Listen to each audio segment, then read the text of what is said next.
Jack Miller was not the kind of man anyone would call special. He worked at a small repair shop in Ohio, fixed cars during the day, and told bad jokes to anyone who would listen. His wife had left him 2 years ago, saying she could not take another pun about mufflers. His dog had run away shortly after. Even his goldfish had died, though Jack was pretty sure that was just bad luck. So when the bright light pulled him up into the sky on that Tuesday evening, Jack figured the universe was just adding another item to his long list of problems. The inside of the ship was cold and gray. Jack found himself standing in a large room with walls that seemed to breathe. Strange symbols covered every surface. The air smelled like burnt toast and something else he could not name. 3 beings stood before him. They were tall, maybe 8 feet, with skin that looked like pale blue rubber. Their heads were shaped like stretched eggs, and they had 4 eyes arranged in a diamond pattern on their faces. Their mouths were wide and lipless. They wore what looked like silver bathrobes. One of them stepped forward. It made a series of clicking sounds. Then a small device on its chest glowed, and a voice came out in English. "Human specimen," the voice said. "You have been selected for cultural exchange evaluation. Cooperate and you will not be harmed." Jack looked at the 3 aliens. His heart was beating fast, but his brain was doing what it always did in stressful situations. It was making jokes. "Cultural exchange," Jack said. "I hope you guys have coffee. I cannot do culture without coffee." The aliens looked at each other. Their 4 eyes blinked in patterns Jack could not understand. "Coffee," the translator repeated. "We do not understand this reference. Explain." "It is a drink," Jack said. "Makes you feel awake. Tastes like burned dirt, but humans love it." The lead alien tilted its head. "You consume burned dirt voluntarily." "Pretty much, yeah." The aliens clicked among themselves again. One of them made marks on a floating screen that appeared from nowhere. "Fascinating," the lead alien said. "You will come with us. We have many questions." They led Jack down a long corridor. The floor was soft under his feet, like walking on a mattress. Other aliens passed them, some looking similar to his captors, others completely different. Jack saw one that looked like a floating jellyfish and another that was basically a walking rock with legs. They put him in a small room with a chair that molded itself to his body when he sat down. One of the aliens stayed with him. This one was smaller than the others, with darker blue skin. "I am," the alien said through its translator. "You may call me. I am a cultural researcher. I study primitive species." "Primitive?" Jack said. "Buddy, I can change a transmission in under 3 hours." Blinked all 4 eyes at once. "I do not understand. Is transmission changing a significant achievement?" "Where I come from, it is pretty good." Made a note on another floating screen. "Tell me about human communication. How do you share information with each other?" Jack scratched his head. "Well, we talk like this. We also write things down, send messages on phones, post stuff on the internet." "Internet." "It is like a giant web of information. Everyone can put stuff on it and everyone can see it. And all the information is accurate." Jack laughed. He actually laughed out loud. It was not a small laugh either. It was the kind of laugh that came from deep in his belly. Stepped back, its eyes went wide. "What is happening? Are you malfunctioning?" "No, no," Jack said, wiping his eyes. "I am laughing. That was funny." "Funny?" "Yeah, you asked if all the information on the internet is accurate. It is not. Not even close. People lie on there all the time." Was very still. "Lie." "Yeah, say things that are not true." The alien skin color shifted slightly, becoming a shade lighter. "You deliberately communicate false information." "All the time," Jack said. "Some people do it for fun, some do it to trick others, some do it to make themselves look better. It is pretty common." Was now making rapid clicks that its translator did not convert to English. It seemed upset, or confused, maybe both. "This is not possible," finally said. "Communication exists to share truth. To share false information is normal," Jack offered. "It is corruption of the fundamental purpose of language." Jack shrugged. "I mean, when you put it that way, sure, but we also do it for jokes." "Jokes?" "Yeah, we say things that are not true, but in a way that is funny. Then people laugh." Stared at him. "You cause the laughter response in others through deliberate falsehood." "Pretty much." "Demonstrate." Jack thought for a moment. This was his time to shine. He had told thousands of jokes in his life. Most of them were terrible, but he had a few good ones stored away for special occasions. "Okay," he said. "Why did the chicken cross the road?" Consulted its floating screen. "I know of chickens. They are flightless birds from your planet. Why would one cross a road? Roads are dangerous. The logical action would be to avoid the road entirely." "That is the joke. You are supposed to ask why." "Why did the chicken cross the road?" "To get to the other side." Was silent. Its 4 eyes blinked one at a time, left to right. "I do not understand," it said. "The chicken crossed the road to reach the opposite side of the road. That is the obvious answer. Where is the deception?" "That is the joke. It is an anti-joke. You expect something clever, but the answer is just the obvious thing." Made more notes. "Human humor is confusing. Do you have other examples?" Jack smiled. "Oh, buddy, I have got a million of them." Over the next hour, Jack told every joke he could remember. He told knock-knock jokes and puns and long stories that ended with terrible punchlines. He told jokes about humans and animals and objects. He told clean jokes and slightly dirty jokes and jokes that only made sense if you knew about Earth things. Did not laugh at any of them, but it took many notes, and its skin color kept changing in ways Jack found interesting. "This is remarkable data," said eventually. "Human communication includes an entire category of deliberate falsehoods designed to trigger involuntary physical responses. This is completely unprecedented in our records." "You guys do not have jokes." "We do not have lies," said. "Among the speaking untrue words is impossible. Our brains are not constructed for it. We can only communicate what we know to be accurate." Jack let that sink in. You cannot lie at all, ever. Never. The concept did not exist in our language until we encountered other species. Even now, it is difficult to process. "What about other aliens? Can they lie?" Shook its head in what Jack assumed was a no. Most advanced species have evolved past deception. It is considered a primitive trait. Truthful communication is more efficient for building civilizations. Jack felt a strange mix of pride and embarrassment. Humans were apparently known for lying throughout the galaxy. That seemed about right. "But humor," continued. "Humor through falsehood, this is new. I must share this with my colleagues." The alien left the room, moving faster than Jack had seen any of them move before. He was alone with his chair and the strange breathing walls.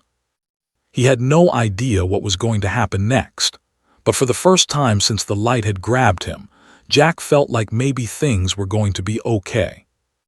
At least he had material for jokes. Getting abducted by aliens was definitely going to be good for something. Returned several hours later with 2 other aliens.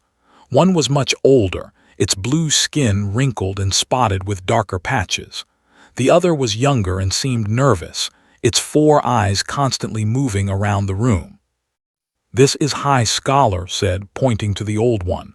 "And this is my assistant." Jack stood up from his chair. "Nice to meet you. I would shake hands, but I am not sure if you guys do that." "We do not," said. The old alien's voice was deeper, rougher. "We have observed the human hand-grasping ritual. It seems unnecessary and unhygienic." "Fair enough." Walked slowly around Jack, examining him from every angle. "So this is the species that practices intentional falsehood. Fascinating. Tell me, human, do you know you are lying when you lie?" Usually, yeah. And you feel no discomfort, no wrongness. Jack thought about it. Sometimes, if the lie hurts someone, sure, but most lies are small, white lies we call them. White lies. Little lies that do not really matter, like telling someone their haircut looks nice when it does not, or saying you are fine when you are actually kind of sad. Made a sound that might have been disapproval. Your species deceives each other about even basic emotional states. How do you form social bonds? With difficulty, Jack admitted. Relationships are hard.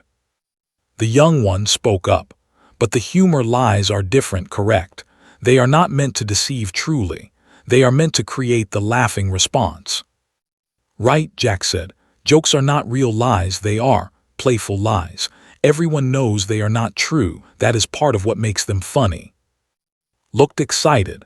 Its skin was shifting to a brighter shade of blue. I have been studying your internet archives. There are entire databases of these humor lies, millions of them. Humans spend significant resources creating and sharing them. We really do, Jack said. It is kind of our thing. Gestured with one long arm. Demonstrate your humor for us, human. I wish to observe the process directly. Jack felt like he was being asked to perform.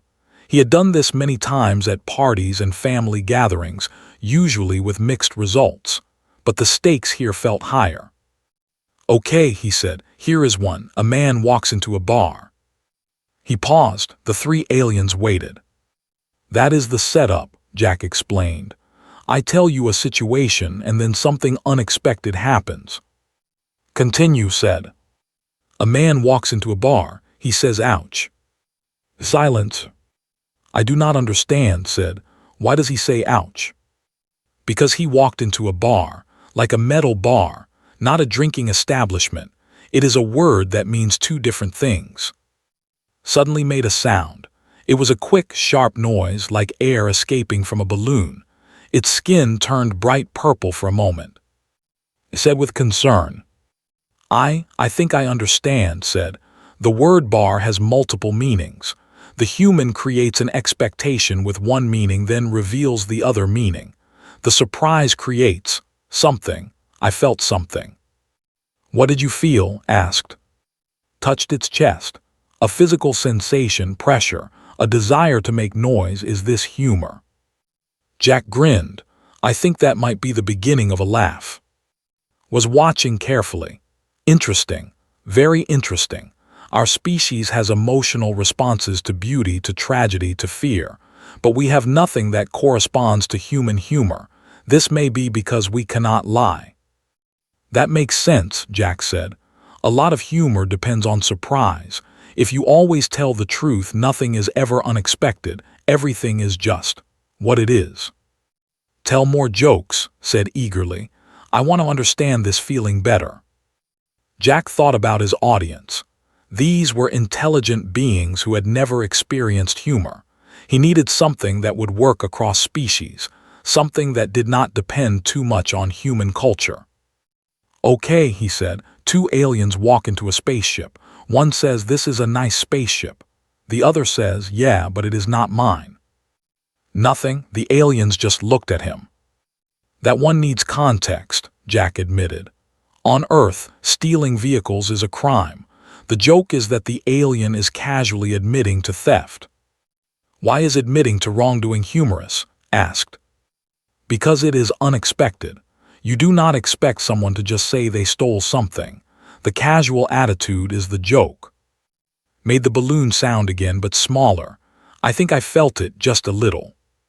Let me try a different approach, Jack said. Tell me something about your species, something normal every day.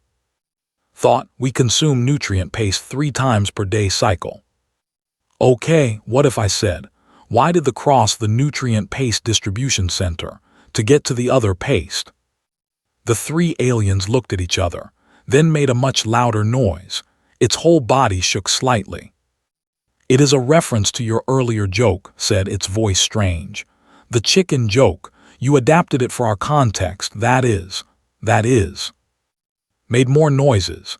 They came faster and faster. Its skin was changing colors rapidly, cycling through blues and purples and colors Jack did not have names for. Stepped toward with concern. Are you functioning correctly? I cannot stop, said between noises. The pressure keeps building. The human joke created something in my thinking and now it keeps repeating. Jack suddenly felt worried. Hey, are you okay? It was just a dumb joke. His body was shaking harder now. The noises were getting louder. Then there was a sharp crack like someone breaking a stick. Collapsed. Rushed to the fallen alien. Made loud clicking sounds into a device on its wrist. Moments later, other aliens rushed into the room. Jack stood frozen. What happened? What did I do? No one answered him. They were all focused on who was making weak sounds on the floor. Jack could see something wrong with his torso.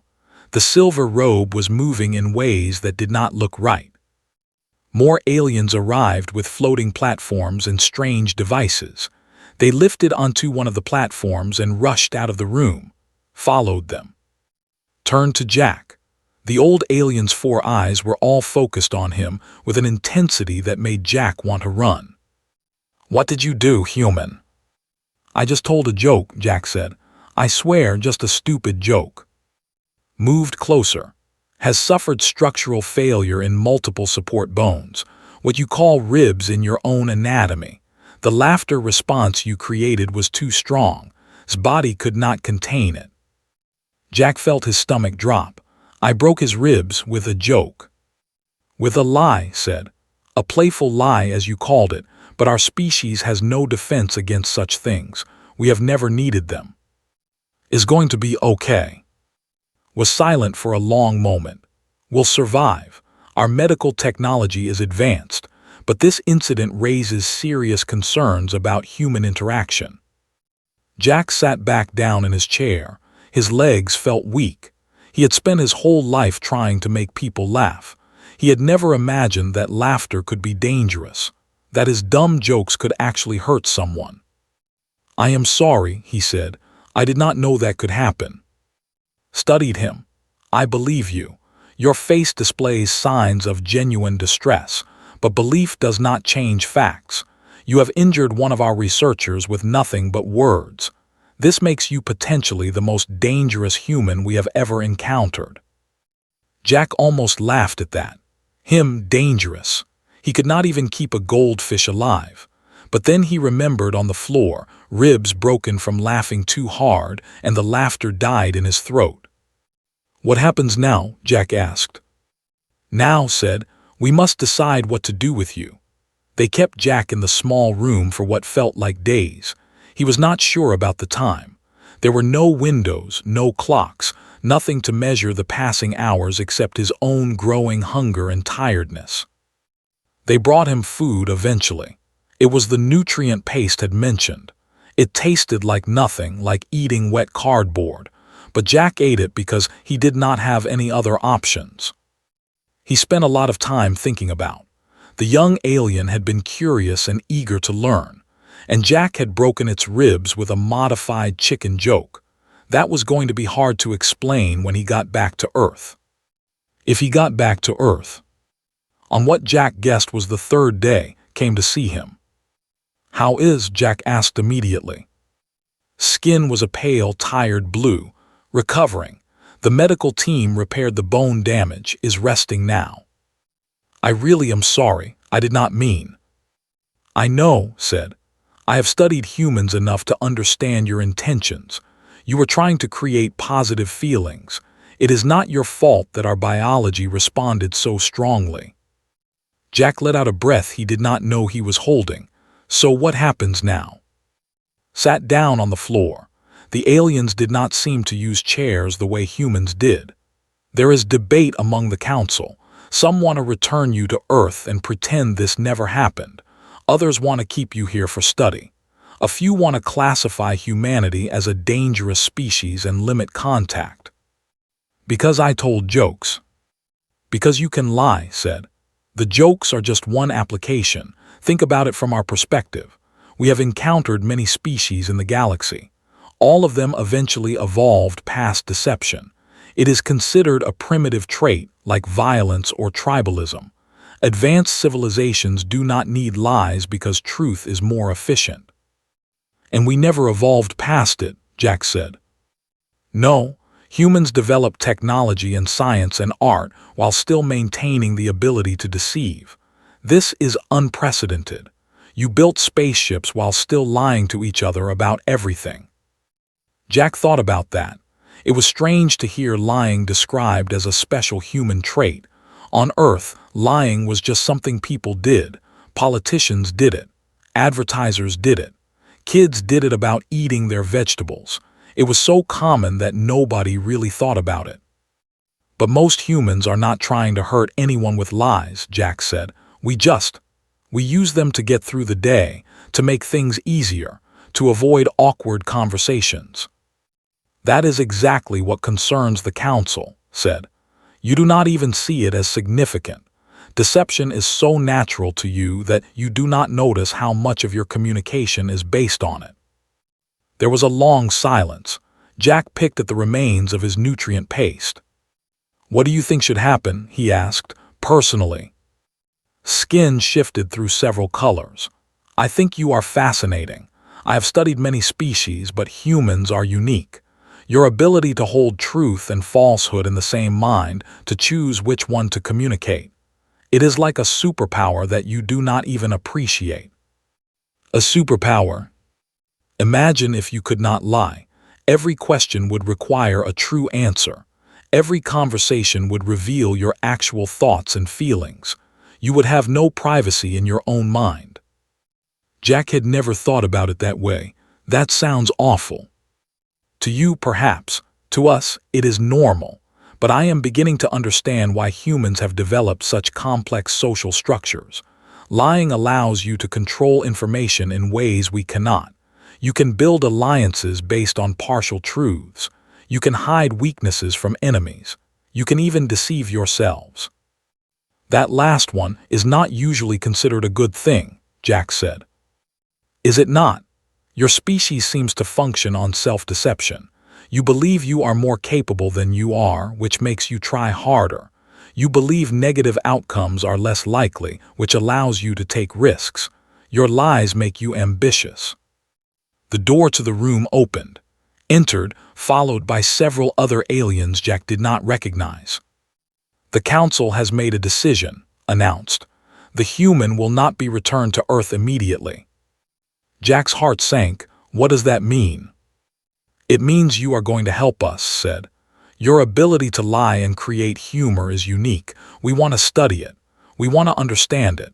And we want to see if it can be taught. Taught? Jack was confused. You said you could not lie. Your brains are not built for it. Correct, but there are other species in the galaxy.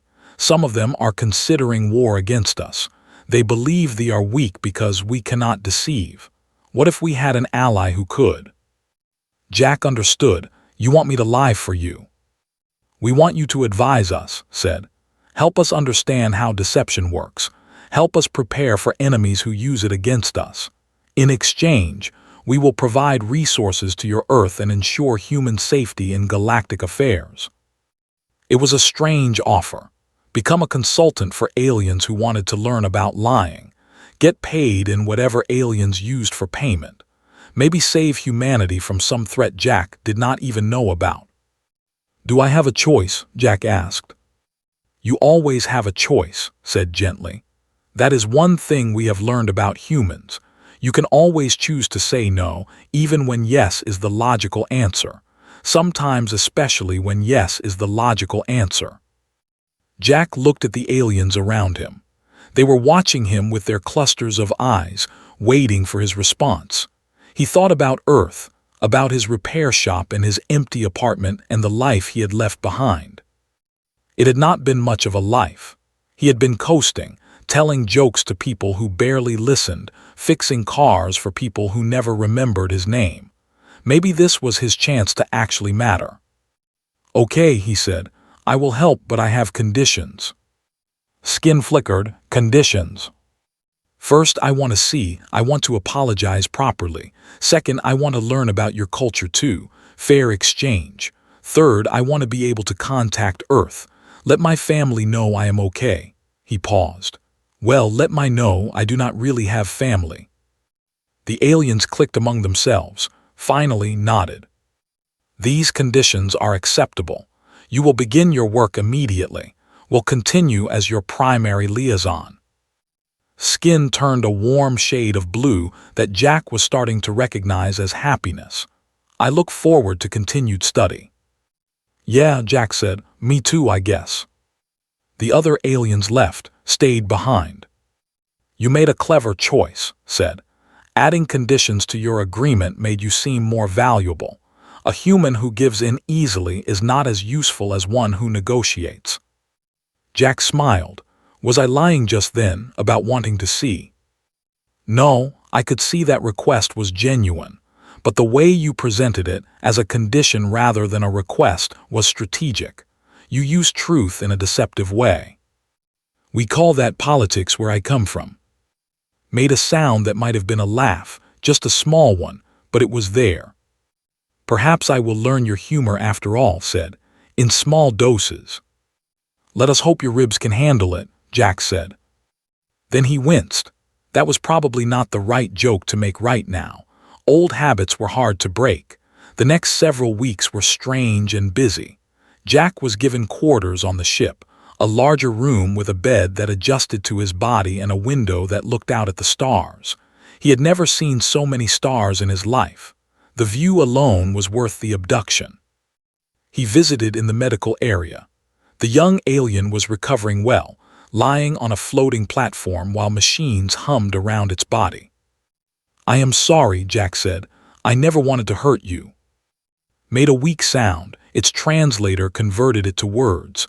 "Do not apologize. The experience was significant. I have never felt anything like that before. Even as my bones broke, I could not stop the laughter response. It was terrifying and wonderful." That is a weird way to describe broken ribs. Perhaps, but I understand something now. I understand why humans seek humor. The feeling it creates is unlike anything in our experience. It is addictive. Jack frowned. Addictive. "I want to feel it again. Already I want it, even knowing the damage it caused." This worried Jack.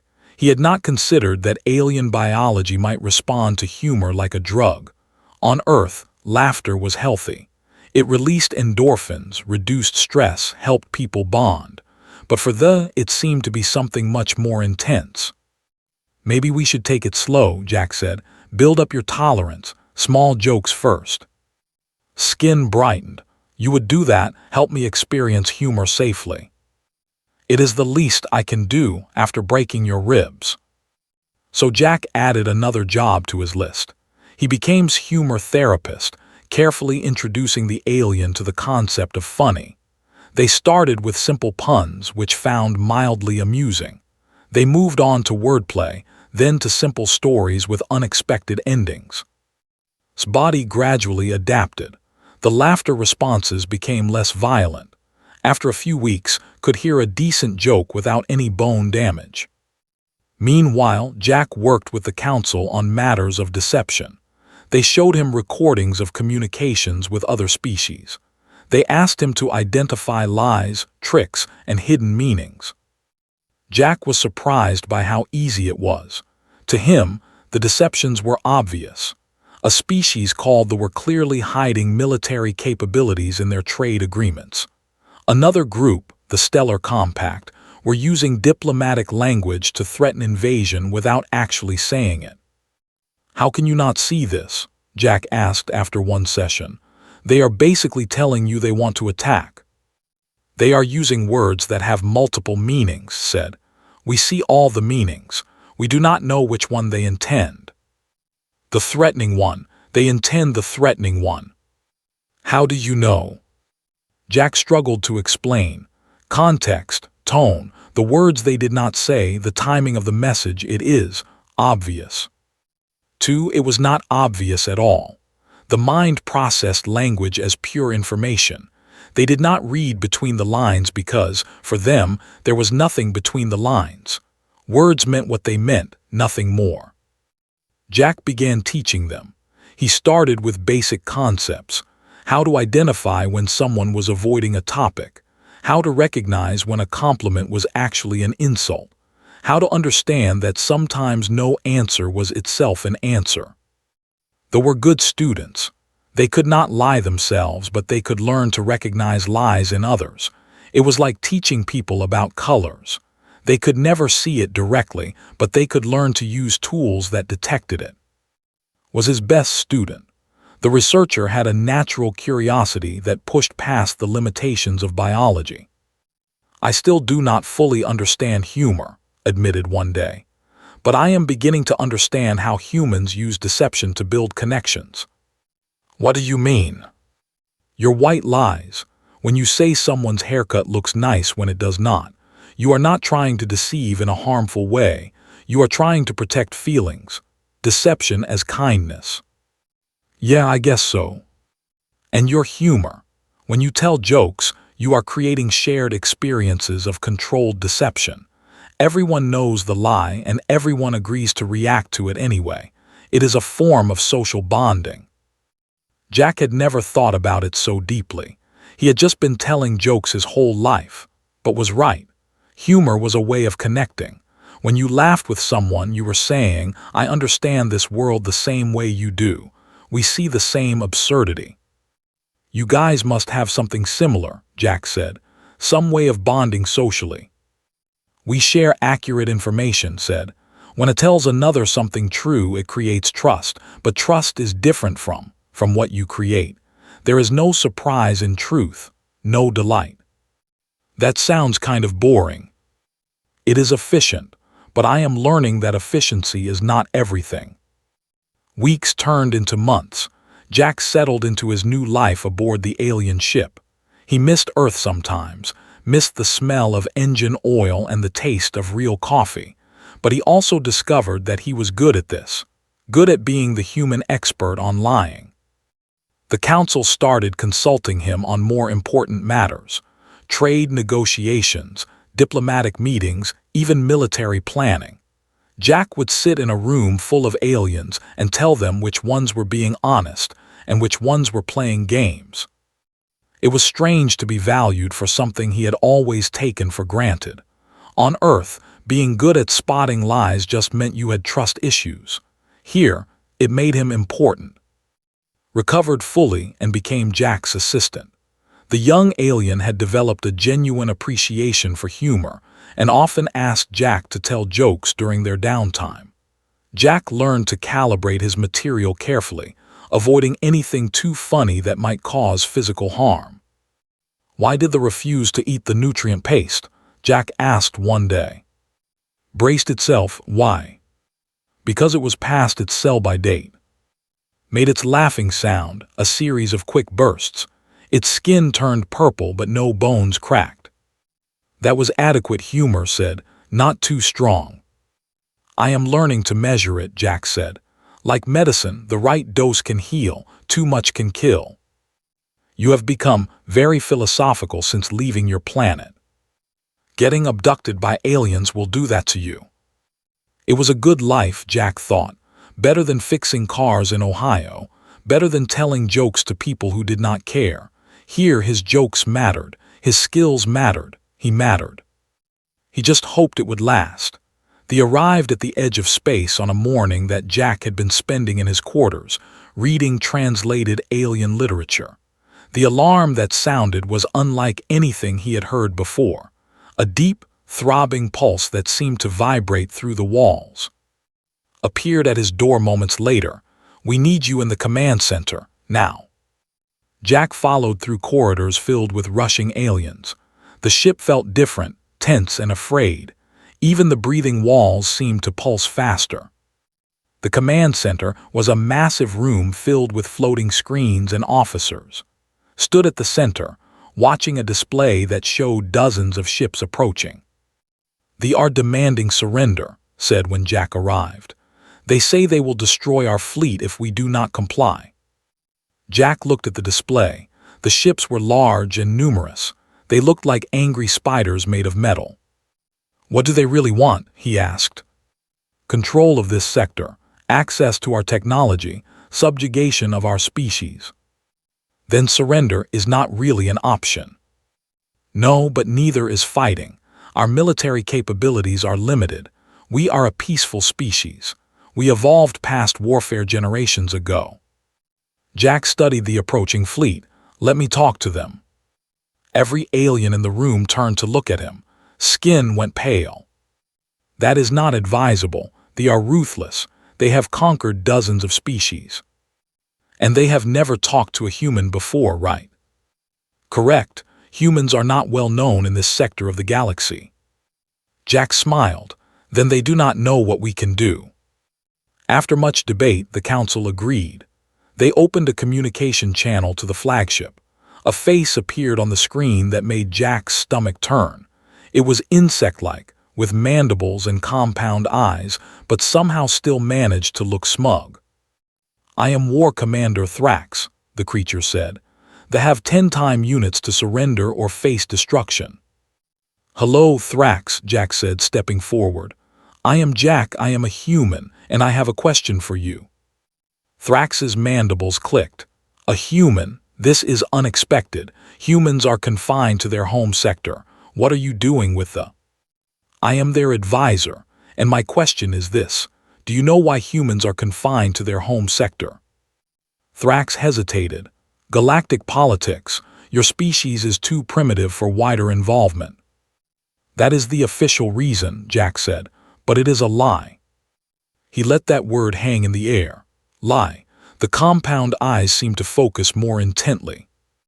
The real reason, Jack continued, is that humans are too dangerous. We were quarantined for everyone else's protection. Dangerous? Thrax made a sound that might have been laughter. Your species has barely achieved faster-than-light travel.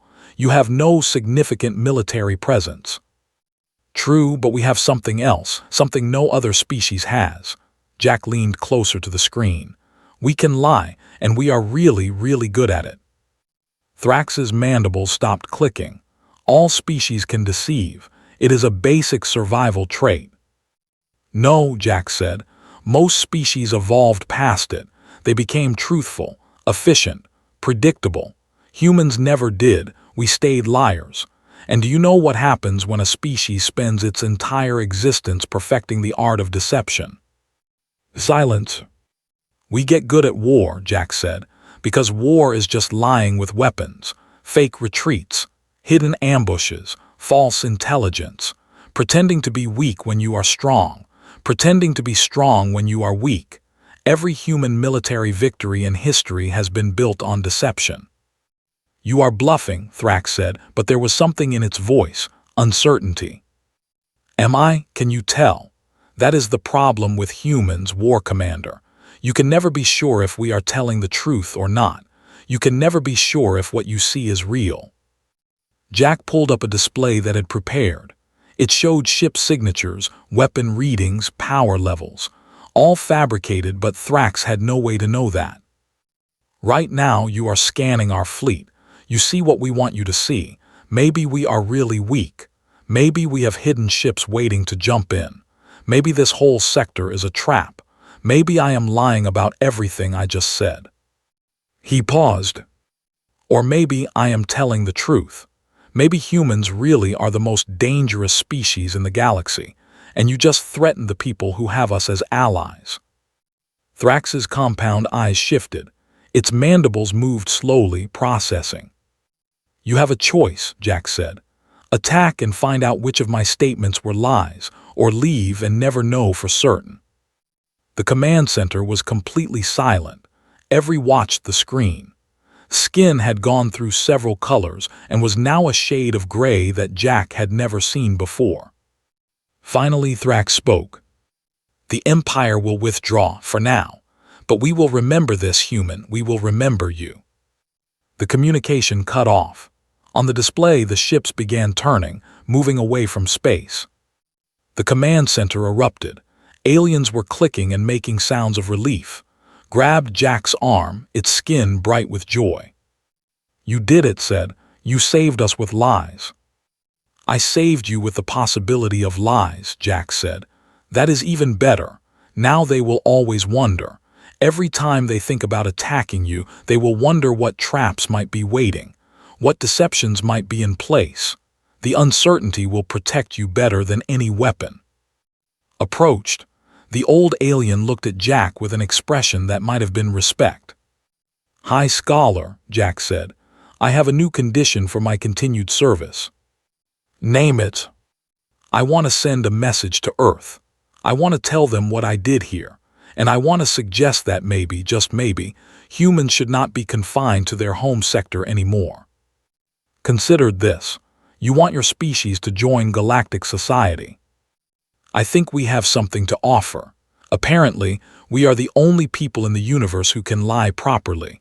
That seems valuable. It is also terrifying." "Yeah," Jack said, "but in a good way, for your side at least." Made a sound that might have been a laugh. It was small and rough, like rusty machinery trying to move after years of disuse, but it was there. "I will speak to the council," said. "You may have earned humanity a seat at the galactic table, Jack Miller." Later that night, Jack sat in his quarters looking out at the stars, and were with him, sharing a meal of nutrient paste and something that was almost, but not quite, coffee. "Do you think that we'll really stay away?" asked. "For a while," Jack said. "Long enough for you guys to build up some defenses, maybe train some other humans as deception consultants." "A whole profession of human liars," said. "The galaxy will never be the same." "Probably not." Jack took a sip of his not-quite coffee. "But change is not always bad. You guys taught me that. Before I came here, I thought my life was pointless. I was just some guy who told bad jokes and fixed cars. Now look at me." "A hero," said. "A human who defeated an enemy fleet with nothing but words." "I do not know about hero," Jack said. "I just did what I am good at, talked my way out of trouble." Skin turned a warm shade of blue.